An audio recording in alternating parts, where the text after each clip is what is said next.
আমি প্রার্থী হতে চাই বিজেপি। এটা আমার মনে হয়েছে বিচার পাওয়ার জন্য, আমার মেয়ের যে ন্যায় বিচার সেটা পাওয়ার জন্য।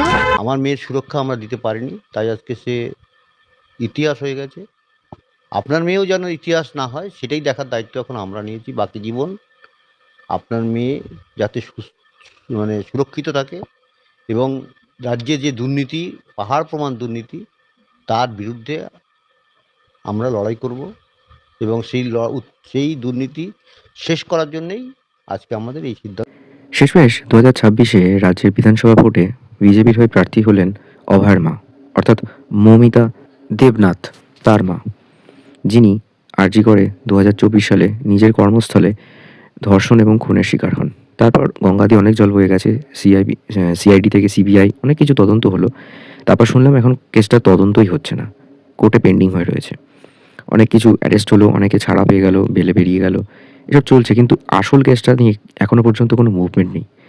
এবার কথাটা হচ্ছে যে এই অভয়ার মা, অর্থাৎ যাকে সবাই অভয়া বা নির্ভয়ার মা বলা হচ্ছিল, তিনি যে ভোটে দাঁড়ালেন বিজেপির হয়ে, কার হয়ে দাঁড়ালেন? সেন্ট্রালের যে দল রয়েছে তার হয়ে।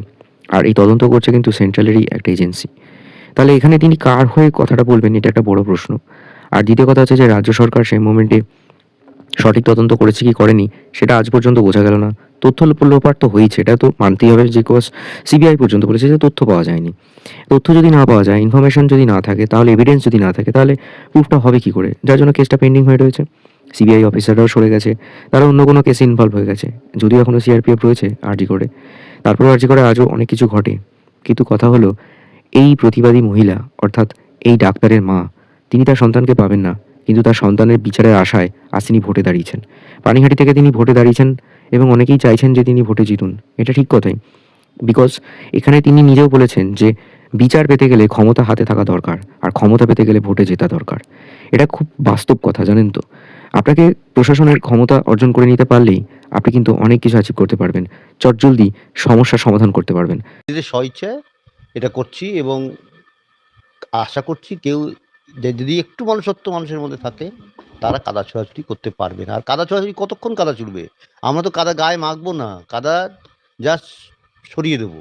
সুতরাং কতক্ষণ ছুড়বে দেখবে। যেটা হয়তো সাধারণ মানুষ দৌড়ে দৌড়ে ঘুরে আপনাকে এইভাবেই 2 বছর কাটিয়ে দিতে হলো, ঠিক অভয়ের মায়ের মতোই। তাই হয়তো কলতান দাশগুপ্ত যদিও এবারে ভোটে দাঁড়িয়েছে পানিহাটি থেকে সিপিএমের হয়ে, হয়তো টিএমসিরও কেউ একজন দাঁড়িয়েছে, আমি সঠিক এই মুহূর্তে নামটা মনে পড়ছে না, কিন্তু তা সত্ত্বেও সেখানে এই বিজেপি একটা এক্সট্রা অ্যাডভান্টেজ পাবে, এটা মানতেই হবে। এখানে মানতেই হবে যে তাকে সবাই ভোটটা দেবে, এটা মানতেই হবে। হয়তো কয়েকজন, বা হয়তো এরকমটা হতে পারে যে এই আর্জিকর ইস্যুটাকে কেন্দ্র করে বিভিন্ন দল নিজেদের মতো করে প্রেজেন্ট